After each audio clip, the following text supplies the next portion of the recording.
تو جانب وحی کی گئی ہے کہ جنوں کی ایک جماعت نے سنا. کس کو سنا؟ قرآن کو سنا.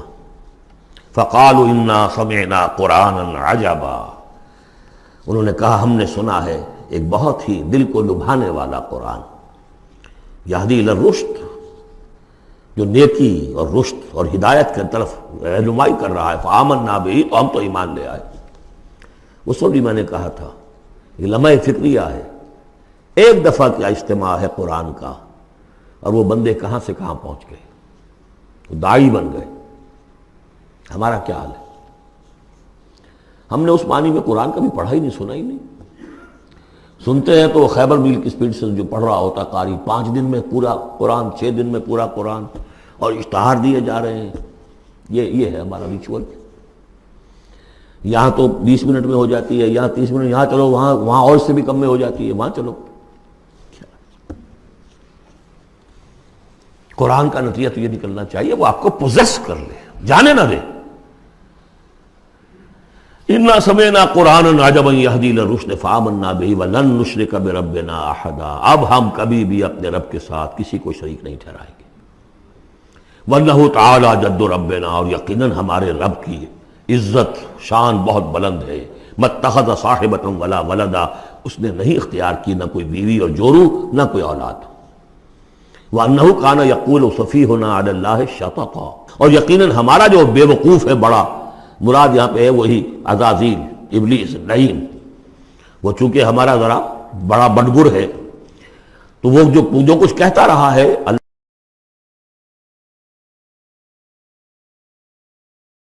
وَأَنَّا ظَنَنَّا أَن لَّن تَقُولَ الْإِنسُ وَالْجِنُّ عَلَى اللَّهِ كَذِبًا، ہم تو اس گمان میں رہے، خوش گمانی میں، کہ جن اور انسان اللہ تعالیٰ کے اوپر جھوٹ نہیں باندھیں گے. لیکن وہ بدماش تو جھوٹ باندھتا رہا.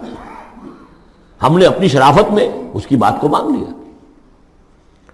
وَأَنَّهُ كَانَ رِجَالٌ مِّنَ الْإِنسِ يَعُوذُونَ بِرِجَالٍ مِّنَ الْجِنِّ فَزَادُوهُمْ رَهَقًا، اور یہ کہ جو انسانوں میں سے مرد ہیں وہ جنات کے مردوں میں کی حفاظت پکڑتے ہیں. یہ ہوتا تھا ان کا طریقہ. وہ سمجھتے تھے کہ بیابان میں جو ہے جنات رہتے ہیں، اور وہ ان کے جو ہیں سردار بھی ہیں. تو اب راستے نے پڑاؤ ڈالا ہے جنگل میں، تو سب سے پہلے کہتے تھے کہ ہم اس جنگل کے، اس بیابان کے جنات کی ہم پناہ میں آتے ہیں. اب وہ سنتے ہوں گے یہ بے وقوف، یہ آدم کی اولاد، ہمارے تو جد امجد کو نکال دیا گیا جنت سے اس لیے کہ اس کو سجدہ نہیں کیا، یہ ہمیں معبود بنائے بیٹھے ہیں، ہماری پناہ طلب کر رہے ہیں. لہذا ان میں اور سرکشی پیدا ہو گئی، اور اکڑ گئے کہ یہ انسان ہو کر یہ ہماری پناہ مانگ رہے ہیں، ہم سے طلب کر رہے ہیں پناہ.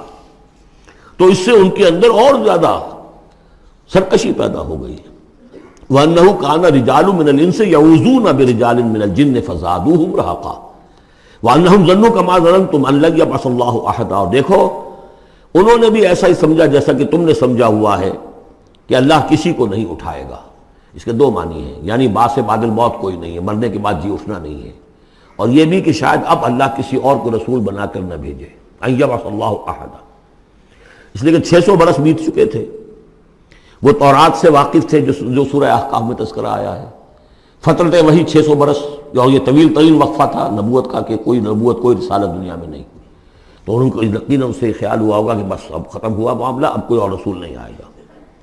وَأَنَّا لَمَسْنَا السَّمَاءَ، اور ہم نے ذرا ٹٹولا آسمان کو، ہم نے چاہا کچھ خبریں لے کر آئیں ذرا غیب کی. فَوَجَدْنَاهَا مُلِئَتْ حَرَسًا شَدِيدًا وَشُعُبًا، تو ہم نے تو پایا اس کو کہ وہ بھرا ہوا ہے سخت چوکیداری سے، اور انگارے رکھے ہوئے ہماری وہ ہمیں کھدیڑنے کے لیے. یعنی یہ کہ ہمیں معلوم ہو گیا کہ کوئی واقعی وقت ایسا ہے، کیونکہ یہ سارا انتظام خاص طور پر جب کہ وحی نبوت آتی تھی تو اہتمام کر لیا جاتا تھا. عام حالات میں کوئی بات نہیں، روح اتر رہے ہیں فرشتے، اور یہ جو ہیں یہ آگ سے بنے ہیں، وہ نوری ہیں، یہ ناری ہیں، کچھ نہ کچھ ان سے یارانہ گانٹھ کے کچھ نہ کچھ ان سے لے لیتے تھے. یا یہ کہ اچک لیا، من استرق سرقۃ، کسی نے کوئی چیز جو ہے کہیں سے لے لی. لیکن اب جو ہم نے دیکھا ہے آسمان کو، تو واقعی وہاں تو بڑے سخت پہرے لگے ہوئے، یعنی کوئی نہ کوئی وحی کا سلسلہ ہے اور نبوت آنی ہے. اور وہ نبوت ہمیں تو مل گئی، ہم جا کر سنائے کلام اور ہم ایمان لے آئے. وَأَنَّا لَمَسْنَا السَّمَاءَ فَوَجَدْنَاهَا مُلِئَتْ حَرَسًا شَدِيدًا وَشُهُبًا وَأَنَّا كُنَّا نَقْعُدُ مِنْهَا مَقَاعِدَ لِلسَّمْعِ، اور ہم وہاں بیٹھا کرتے تھے، وہاں پہ گھاٹ میں بیٹھا کرتے تھے کچھ سنگل لینے کے لیے. مقاعد، مقعد، بیٹھنے کی جگہ، مورچہ یہاں پہ بیٹھا جائے. ہم وہاں پر اپنے ٹھکانوں میں بیٹھا کرتے تھے فمن یستمع الان، لیکن اب اگر کسی نے کچھ سننے کی کوشش کی یجد لہ شہابا رصدا، وہ پائے گا اپنے واسطے ایک انگارہ گھات میں، میزائل پیچھا کرے گا اس کو. وَأَنَّا لَا نَدْرِي أَشَرٌّ أُرِيدَ بِمَنْ فِي الْأَرْضِ أَمْ أَرَادَ بِهِمْ رَبُّهُمْ رَشَدًا. معلوم ہوتا بہت بڑے عالم تھے یہ، تورات کے جاننے والے. انہوں نے ایک ایسی عظیم بات کہی ہے. یہ ہمیں یہ معلوم نہیں کہ آیا زمین میں بسنے والے ان انسانوں کی کوئی شامت آ گئی ہے یا اللہ نے ان کے لیے کسی بھلائی کا ارادہ کیا ہے. رسالت آئے گی تو دو ہی نتیجے ہیں، یا تو کوئی عذاب آنے والا ہے اب، اس لیے کہ وما كنا معذبین حتی نبعث رسولا، یا تو کوئی بہت بڑے پیمانے پر انسانوں کی شامت آنے والی ہے، جیسے قوم نوح، قوم ہود، قوم صالح کا حشر ہوا تھا، وہ ویسا ہی حشر ہونے والا ہے. اللہ لا نظری، ہم نہیں جانتے. اشر ارید بمن فی الارض، زمین والوں کے لیے کسی شر کا فیصلہ کیا گیا ہے، ام اراد بہم ربہم رشدا، یا ان کے لیے ان کے رب نے بھلائی کا، خیر کا ارادہ کیا ہے. ظاہر بات ہے نبوت اور رسالت محمدی خیر پر منتج ہوئی. وَأَنَّا مِنَّا الصَّالِحُونَ وَمِنَّا دُونَ ذَلِكَ، اور دیکھو ہمارے اندر نیک بھی ہیں، جنات نیک بھی رہے ہیں اور دوسری طرح کے بھی ہیں. بد نہیں کہا، یہ ہے حکمت تبلیغ، بروں کو بھی برا نہ کہو. ہاں دوسری قسم کے بھی ہیں، نیک بھی ہے اور دوسری قسم کے بھی ہیں. کُنَّا طَرَائِقَ قِدَدًا، ہم تھے مختلف راستوں پر جو کہ ایک دوسرے سے پھٹے ہوئے تھے. یہ قددا جو آیا تھا نا، قدت قمیصہ، پھٹ جانا قمیص کا. وَأَنَّا ظَنَنَّا أَن لَّن نُعْجِزَ اللَّهَ فِي الْأَرْضِ وَلَن نُعْجِزَهُ هَرَبًا، اور ہم نے یہ جان لیا کہ ہم اللہ کو عاجز نہیں کر سکتے، ہرا نہیں سکتے، نہ زمین میں بھاگ کر، اور ہم کہیں بھاگ کر اور زمین میں اللہ کو شکست نہیں دے سکتے، اس کی پکڑ سے نکل نہیں سکتے. وَأَنَّا لَمَّا سَمِعْنَا الْهُدَىٰ آمَنَّا بِهِ، اور ہم نے تو جب وہ ہدایت سنی، الہدا سنا، اس کی استماع ہم نے کیا، ہم تو اس پر ایمان لے آئے. فَمَن يُؤْمِن بِرَبِّهِ فَلَا يَخَافُ بَخْسًا وَلَا رَهَقًا، تو جو کوئی بھی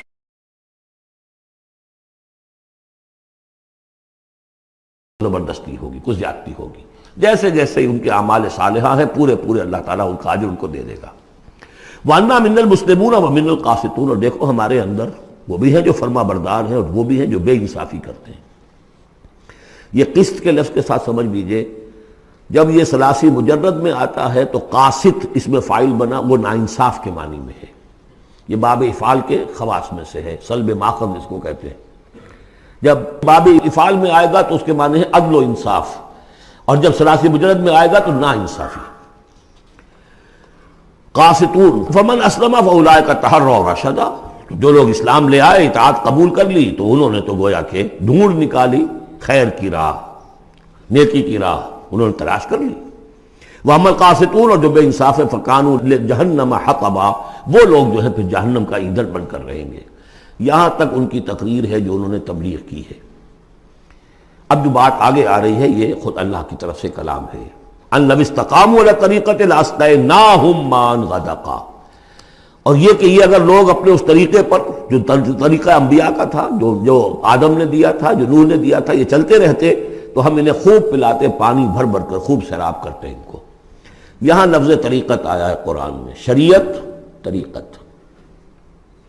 ثم جعلناک علی شریعت من الامر، شریعت اور یہ طریقت، دونوں کا مفہوم ایک ہے، طریقہ اور شریعت. لیکن یہ کہ اس کا استعمال ہو رہا ہے کہ شریعت سے مراد لی جاتی ہے جو دین کی کا قانون ہے، اس کے ظاہری پہلو، قانونی پہلو، اور طریقت اسی کے باطنی پہلو کا نام ہے.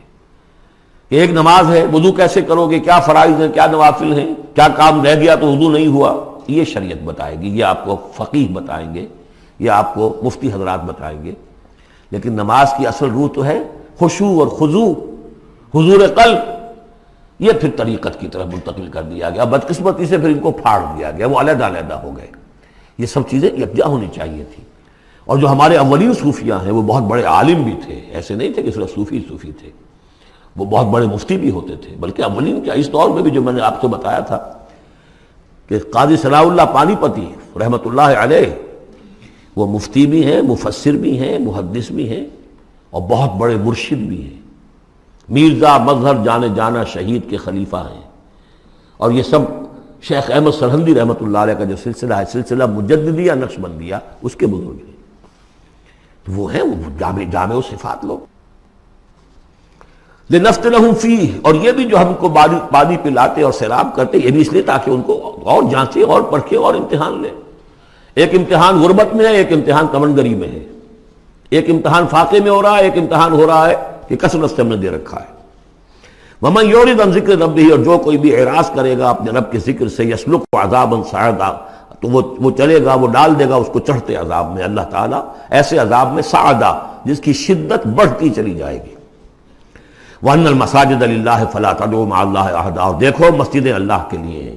مسجد سے مراد مسجد سجدے کی جگہ بھی ہے، اور مسجد سے مراد سجدے کے یہ اعضاء بھی ہیں، یہ پیشانی اور یہ ناک اور یہ ہاتھ اور یہ پاؤں، ایڑیاں اور وہ پنجے، یہ سارے جو ہیں یہ سجدے کے جو جسم کے حصے ہیں۔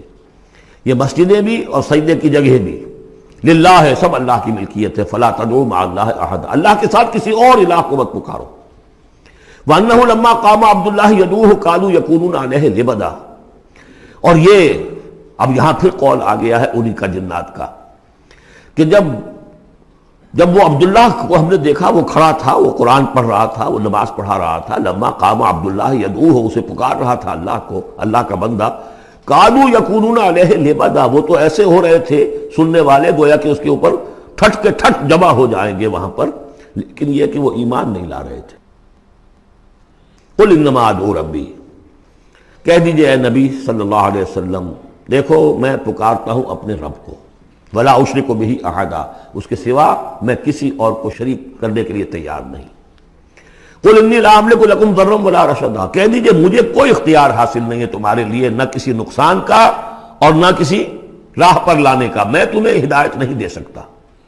وہ آیت یاد کر لیجئے، انک لا تہدی من احببت ولیکن اللہ یہدی من یشاء، اے نبی آپ ہدایت نہیں دے سکتے جسے بھی چاہیں، وہ تو اللہ ہی ہدایت دیتا ہے جس کو چاہتا ہے۔ قل انی لن یجیرنی من اللہ احد ولن اجد من دونہ ملتحدا، کہہ دیجئے میں ہرگز نہ پاؤں گا کہ مجھے اللہ کے سوا کوئی پناہ دے سکے، یجیرنی من اللہ احد، اللہ کی پکڑ سے بچانے کے لیے مجھے کوئی پناہ دے سکے میں نہیں پاؤں گا، ولن اجد من دونہ ملتحدا، اور اللہ کے سوا میں کہیں جو ہے کوئی اپنا سر چھپانے کی جگہ نہیں پاؤں گا، الا بلاغا من اللہ،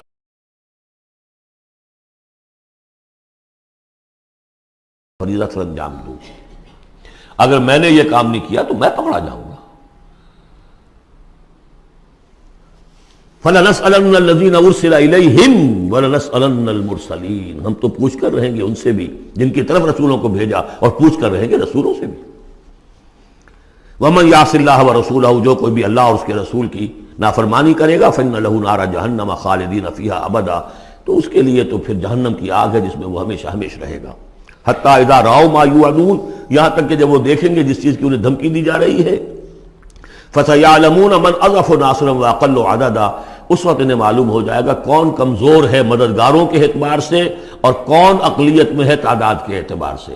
وہ تانے دیتے تھے نا کہ دیکھو محمد تمہارے پاس تو بیٹھے بھی ہوتے ہیں تو ہمارے کمی کاری بڑے لوور طبقات کے لوگ، اور وہ بھی چند ہوتے ہیں، دیکھو جا کے ابو جہل کی محفل بھری ہوئی ہے، بڑے بڑے لوگ بیٹھے ہوئے ہیں وہاں پر۔ اس وقت معلوم ہو جائے گا من اضعف ناصرا واقل عددا۔ یہ سورہ مریم میں بہت تفصیل سے یہ مضمون آیا ہے۔ قل ان ادری